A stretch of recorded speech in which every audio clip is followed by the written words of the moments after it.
stomach which opens into the stomach which leads into the small intestine.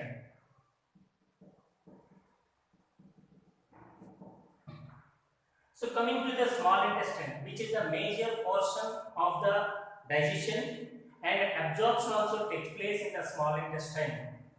So hence small intestine plays a major role in the digestion of the food materials and absorption of the food materials also. So coming to the small intestine, again which divided into or which contains three regions. The anterior is duodenum, and second one is jejunum, and third one is ileum. So let's discuss one by one. So first one is duodenum, the pyloric region which immediately opens into the small intestine, a U-shaped, somewhere else which is known as C-shaped structure, that is called duodenum. That is called duodenum. So the anterior part of small intestine is called duodenum. Coming to the duodenum,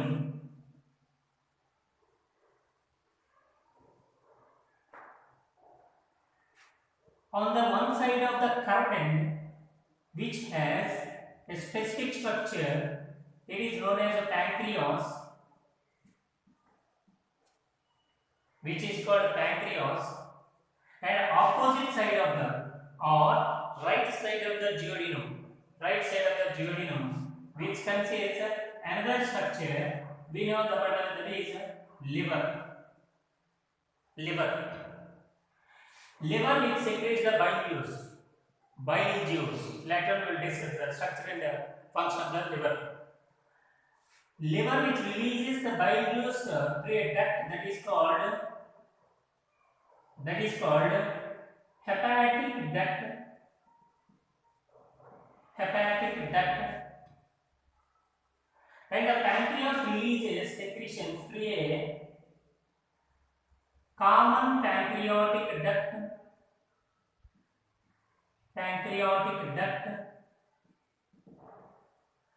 These two which are opens into the duodenum, this is common hepatopancreatic duct.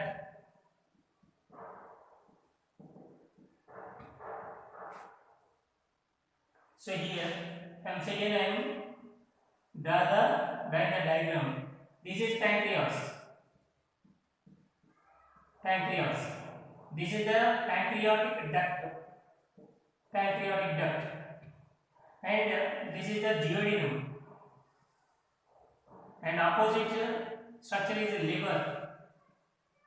liver which releases the secretions via hepatic duct. The two ducts are form a common duct which opens into the duodenum. This is common hepatopancreatic duct.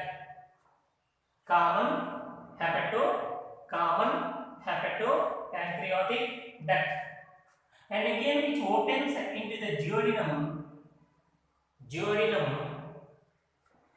Near to the duodenum which has a swelling that is called ampulla of Vater.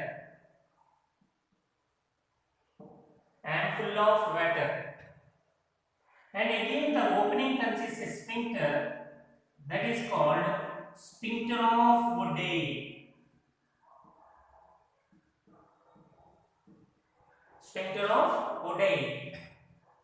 So this is the structure of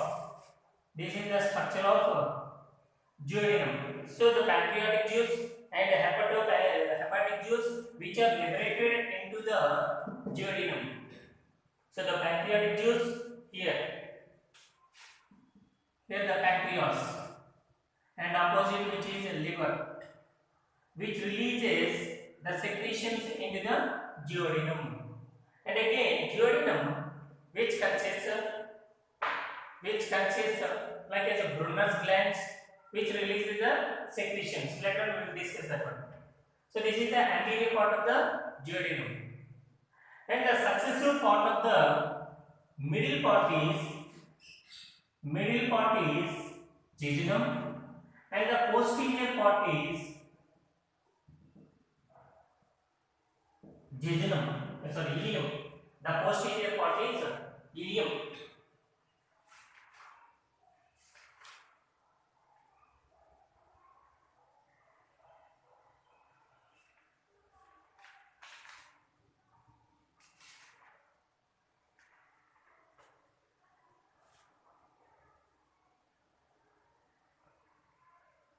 Okay, coming to the small intestine, 2.5 centimeters in diameter and around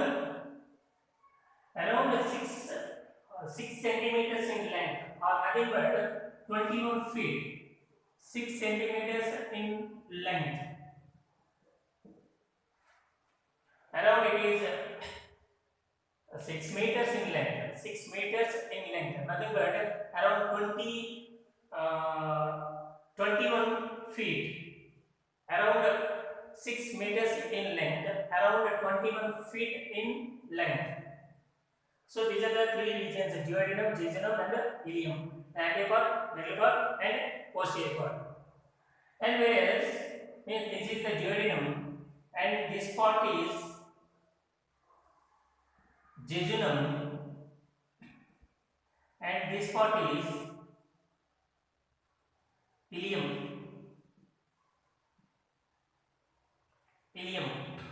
And coming to the next one is large intestine. Large intestine.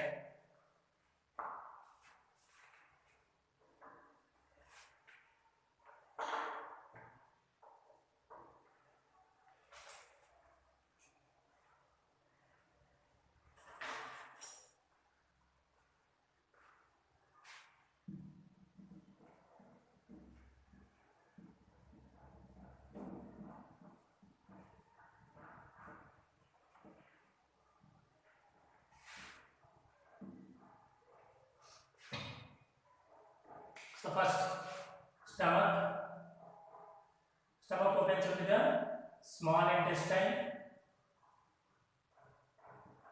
Small intestine which leads into the large intestine. So coming to the large intestine. Large intestine which is in 1.5 meters long, 1.5 meters long, 1.5 meters long. Again, the large intestine which divided into a pouch-like cecum, which is the anterior part of the large intestine, and again which opens into the middle part, colon, and the final part is rectum.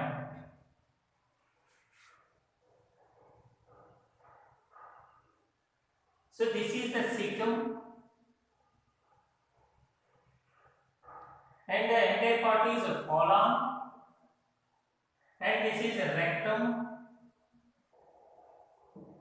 So this is the colon. Again, the colon which consists of ascending colon, and second one is a transverse colon, and third one is descending colon, and fourth one is sigmoid colon.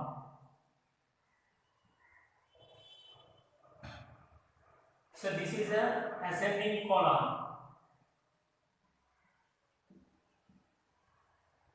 and this is a transverse colon.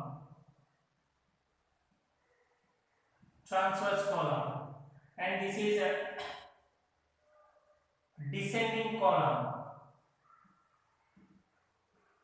and a small part which is look like this S shape sigmoid column.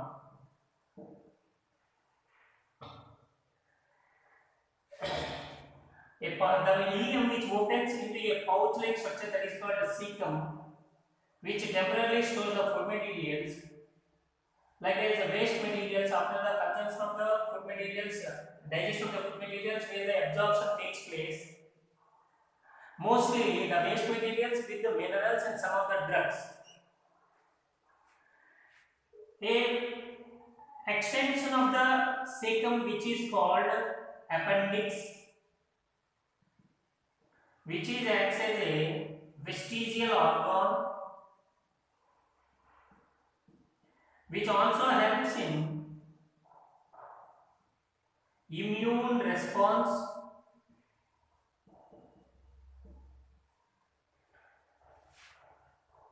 a structure which arises from the cecum that is called appendix, which is known as which is also considered as a vestigial organ, which also helps in the immune response. The food material, the waste material which enters into the colon, enter the colon, which consists a pouch-like structures, a pouch-like bulgous structures. These pouch-like bulgous structures are called haustra. A pouch-like bulgous structures which are called haustra. The major importance of the large intestine is absorption of the water and some of the minerals and drugs, and the remaining waste materials which are formed like as a fecal matter, which reaches to the temporary storage organ which is called rectum. The fecal matter which is temporarily stored in the rectum. So here 4 regions: ascending, transverse and descending and sigmoid column.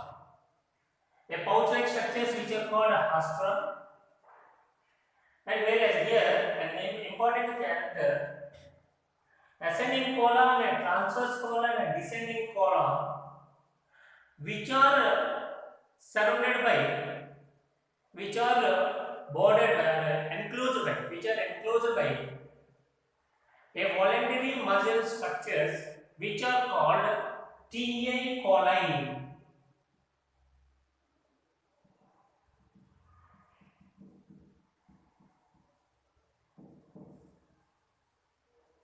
The colon which is enclosed by muscles, that muscles are known as tia coli. Due to the movements of the muscles, the entire colon, which has look like is a twisted and it look like is a small pouch-like structure. These pouch-like structures are called haustra. This is the internal structure of the large intestine. So, what is the length of the colon means? Mostly, the length of the large intestine is 1.5 centimeters in length, and length of the colon is 5 feet length. And the large intestine which opens into the rectum, the rectum which partially or temporarily stores the fecal matter, and which opens out through the anus, and which consists in an anal canal,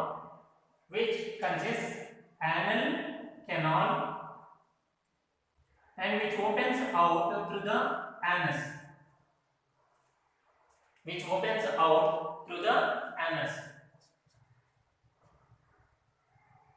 Okay. The anus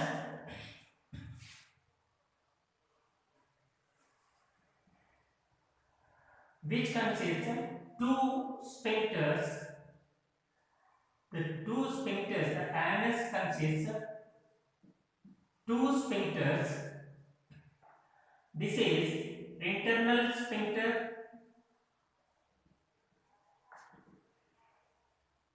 which is composed of involuntary muscles and which is the outer sphincter, that is external sphincter, which is surrounded by voluntary muscles. Due to the movements of two involuntary and voluntary muscles, the external and internal sphincters are regulated.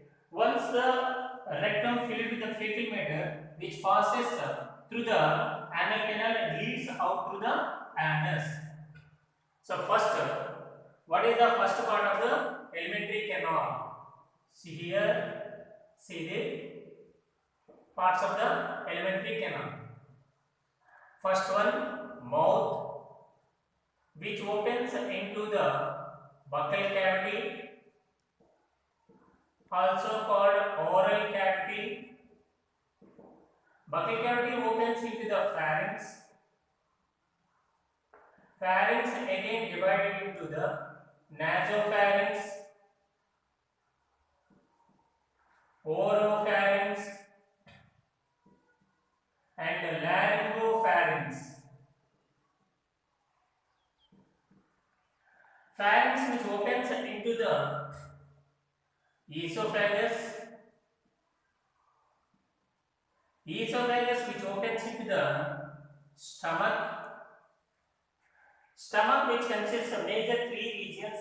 One is cardiac, and second one is fundic, and third one is pyloric, and the middle major part is also known as body, which consists of many foldings. These foldings are called gastric rugae. Previously we discussed gastric rugae. The gastric rugae which releases the secretions, gastric secretions, which helps in the digestion of the food materials. What are the gastric gland secretions? Means HCl, hexenosin, and prorenin enzymes. Again, the gastrin secretion released from the pyloric region. The pyloric region releases the gastrin. Then the stomach which opens into the small intestine. Again, small intestine which divided into the anterior duodenum and the next jejunum and the posterior ileum.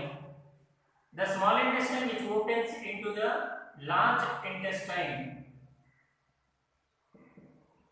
Again, large intestine which divided into the cecum, colon, and rectum.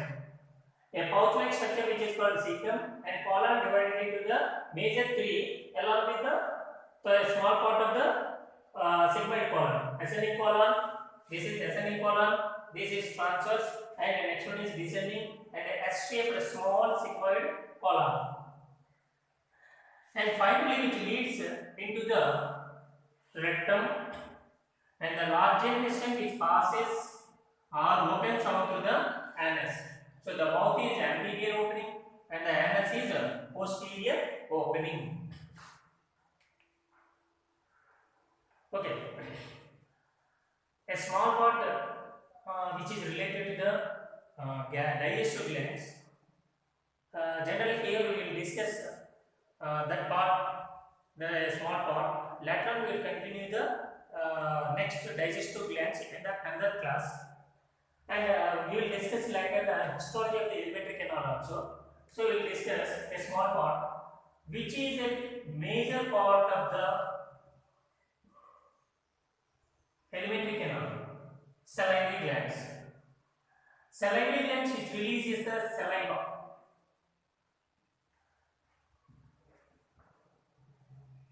Nearly, not exactly, around 1 to 1.5 liters of saliva per day. A human being releases around 1 to 1.5 liters per day.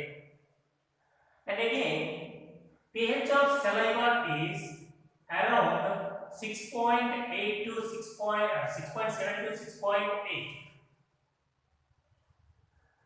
And coming to the salivary glands, in human beings,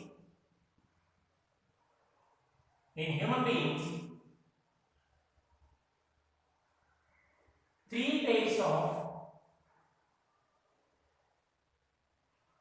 or three types. Three pairs means one pair is located in the ear. That's right. Three types of salivary glands are present. One is parotid glands, and second one is submaxillary glands,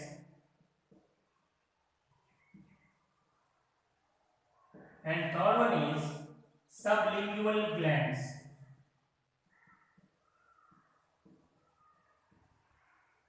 Sublingual glands.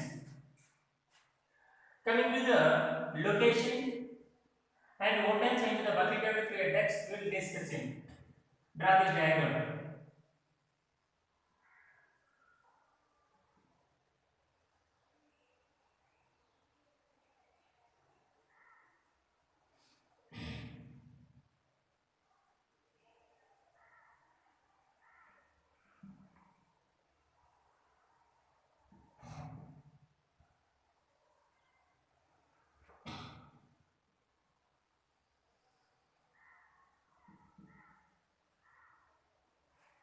The first pair of parotid glands which are located near to the ear on the both sides, left side and right side.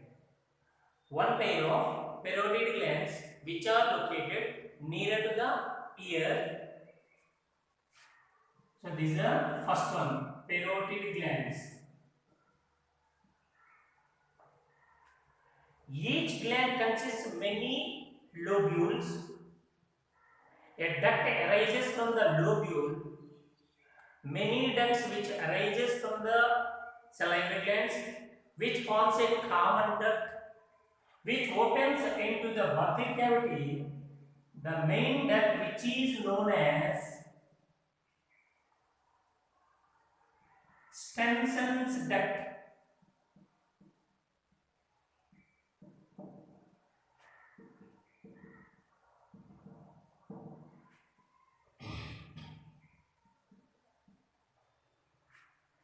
The first gland is parotid gland. Location of the parotid gland near to the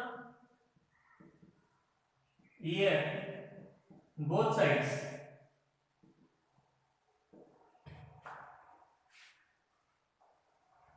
The parotid gland which opens into the buccal cavity through a duct, that is called Stenson's duct. This is the first one. Coming to the second one. Vena rotata maxilla. The upper jaw which is called maxilla, the lower jaw is called mandible.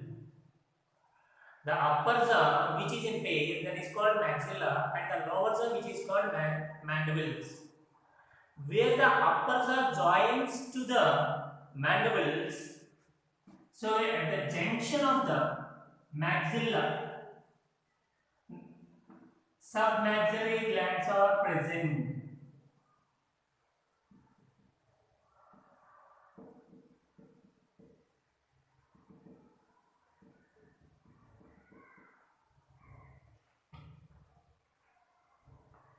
Whereas a duct which opens into the buccal cavity, that duct is known as Warten's duct.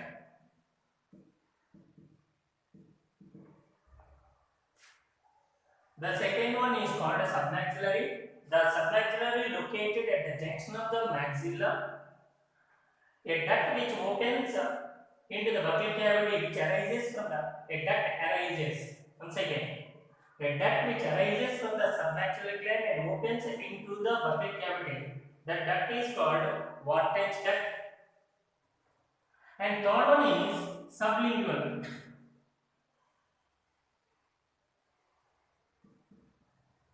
This is tongue. Many lobules-like structures which are located below the tongue. Below the tongue. The glands are considered as sublingual. sublingual salivary glands. So the sublingual glands, which opens into the buccal cavity through various or many small ducts.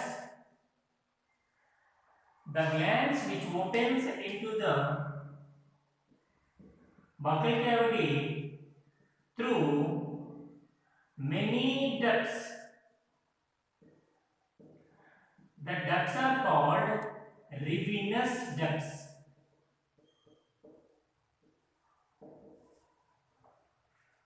So what are the three ducts?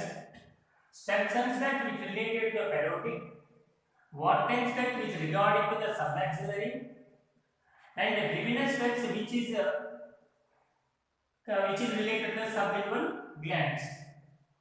So these are the three types of glands which releases the secretion that is called saliva.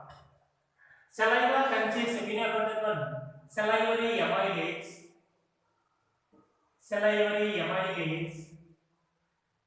The salivary amylase digests the carbohydrates mostly.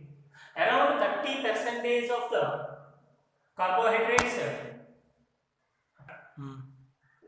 Salivary amylase which digests the carbohydrates around 30% of food materials. And again which consists of pyrene. And saliva contains lysozyme which kills the microorganisms.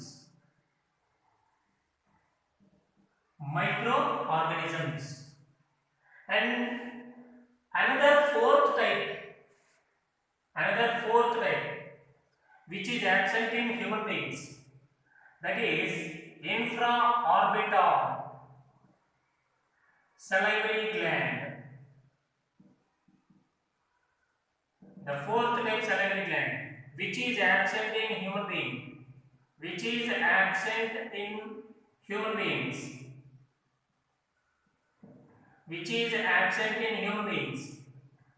The fourth type, location of the infraorbital. Vena orbit is related to the eye. So infraorbital which is near to the eyeball or eye, located at the eye region. The infraorbital gland present in rabbit. So these are the four types of salivary glands. What are the four types of salivary glands means? Parotid glands, submaxillary, sublingual, and fourth one is infraorbital. Infraorbital is absent in human beings. So parotid near to the submaxillary at the junction of the maxilla, and sublingual below the tongue region.